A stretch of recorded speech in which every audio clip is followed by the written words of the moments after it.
Welcome to the 31 Days of Halloween, presented by the Honor Society of Entertainment Arts at the LA Film School.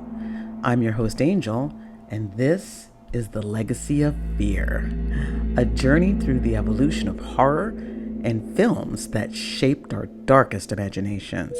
So dim the lights, settle in, and let the terror begin.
Welcome to the finale of Legacy of Fear 2025, part of the 31 Days of Halloween, brought to you by the Honor Society here at the LA Film School.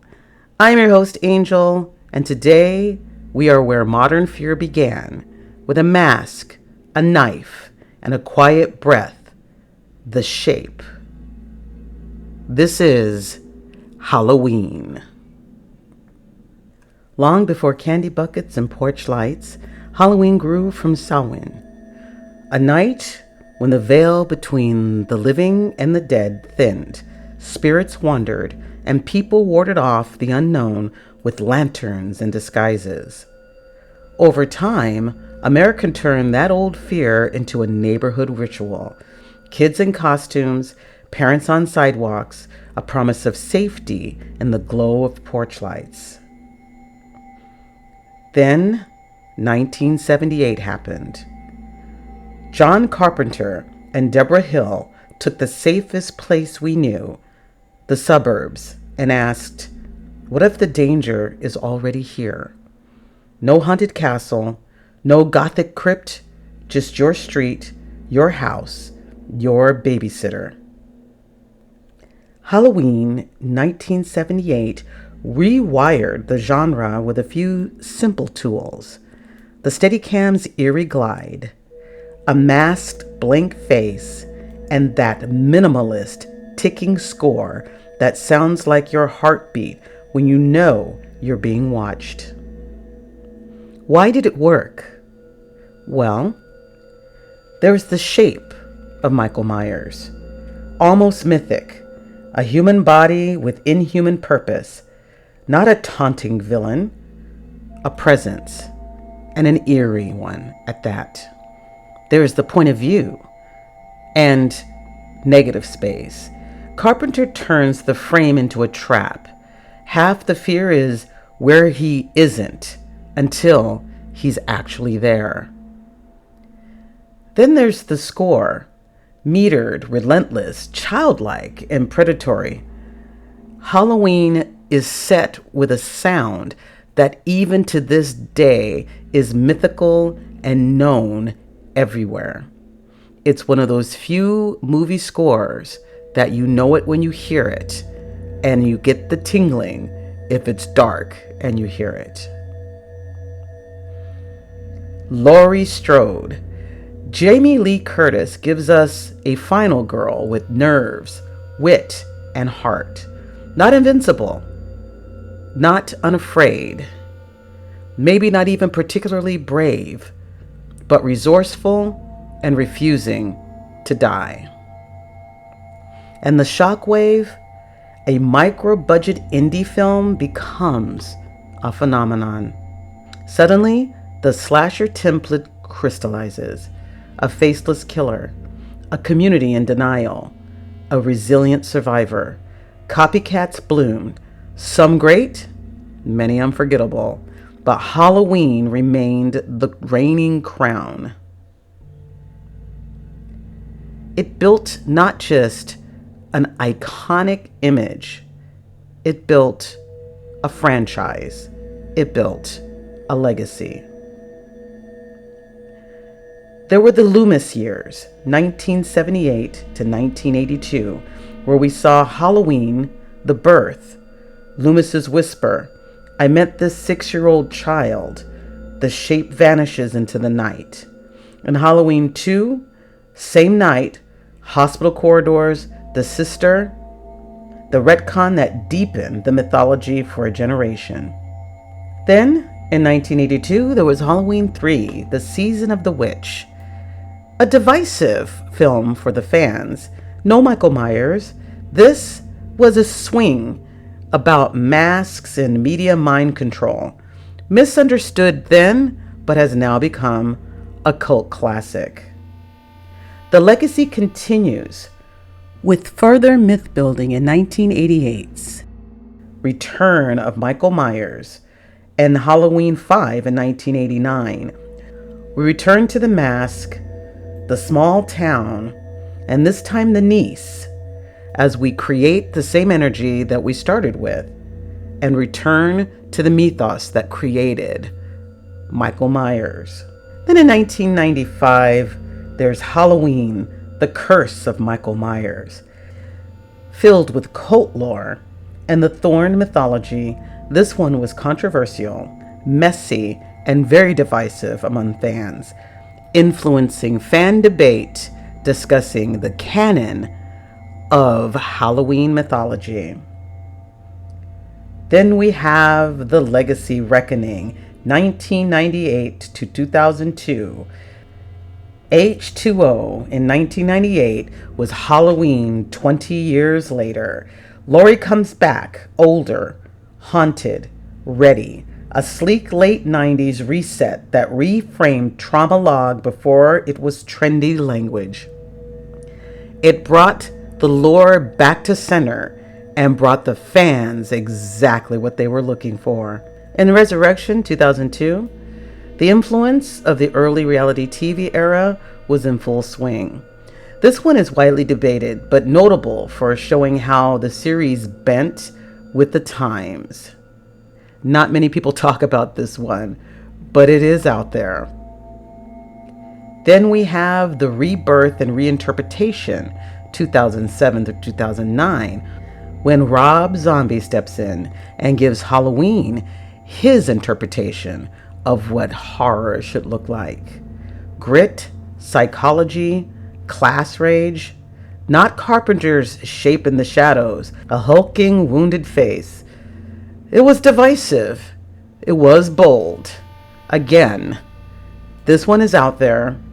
You can find it if you like, but the fans don't have a lot to say about Rob Zombie's interpretation of the Halloween model.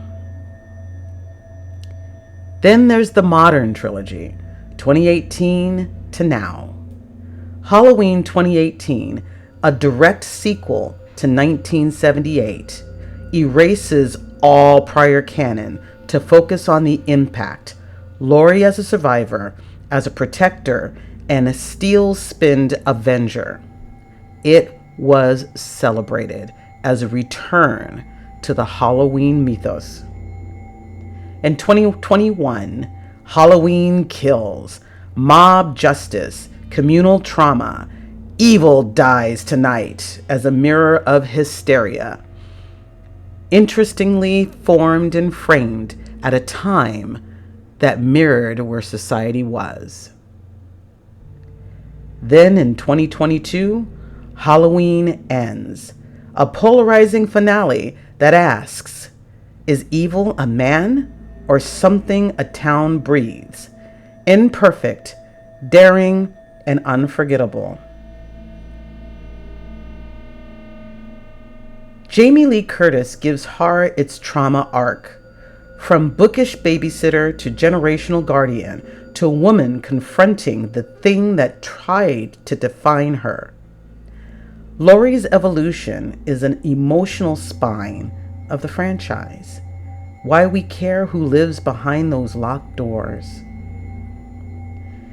The funny thing is, Jamie Lee Curtis had a resurgence in her own personal career as an actress by returning to Laurie in the Halloween modern trilogy.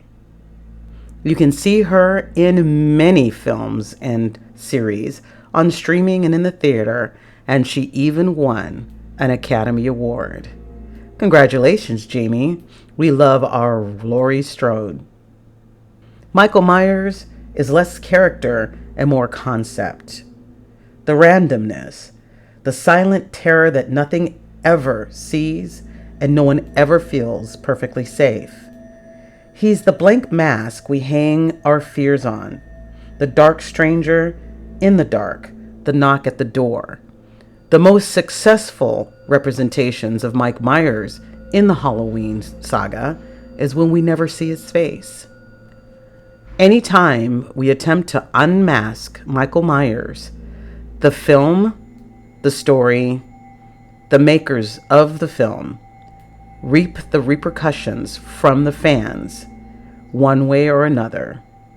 Michael Myers is best left a scary mystery in the dark. Halloween is a visual essay. Carpenter made an argument in images. Danger doesn't always knock. Sometimes it turns the doorknob you forget to lock. Halloween changed how parents watched the streets, how towns imagined safe, and how horror films set the stage. The suburban lawn became the place of dread. So what did Halloween change? They didn't have a big budget. They didn't have the ability to create scare through spectacle and masterful magic. They created fear through breath, long takes, creeping frames, and sounds as first scare. They proved that creating with a micro budget can yield mega impact. The proof that vision can outrun resources. They built archetypes that stand the test of time. The final girl being resilient and lasting through the end, through fighting, scraping, and yes, being afraid. And that the monster in the night can live forever without becoming too cliche and without losing its edge. And in the conversation of canon and legacy, Halloween is one of the most long-lasting franchises in the history of film. From its original film in 1978 all the way through to the most recent reboot trilogy, Halloween still brings in receipts, still excites the fans, and with Blumhouse announcing they no longer hold the rights to Halloween and many people expressing interest, we see the potential of even more Halloween to come. In a holiday built on the wish to feel safe while we flirt with fear, Halloween, the film, reminded us that the shadows of the sidewalk are not always empty. And yet, that's why we gather. Lights on, doors cracked, hearts thumping at the piano line. Together. From Samhain's bonfires to Carpenter's suburb, from Laurie's first scream to her last stand, this is the story of how a mask, a score, and a quiet street became the heartbeat of modern horror. This has been the Legacy of Fear 2025. It has been my pleasure to be with you these 31 days, celebrating what I feel is one of the most critical elements of storytelling, horror. And there's no better time to celebrate horror than the night of Halloween. And I challenge you, as you select your films for your horror movie marathon, make sure that you start and end with one of the great films that was inspired by or created by the legend himself, John Carpenter. Thank you so much for spending this month with me. Thank you so much for engaging with me on your Halloween, and I look forward to seeing you next year. But in the meantime, we here at the Honor Society at the LA Film School wish you and your family a happy, happy Halloween. Bye-bye now. Always be safe and take care.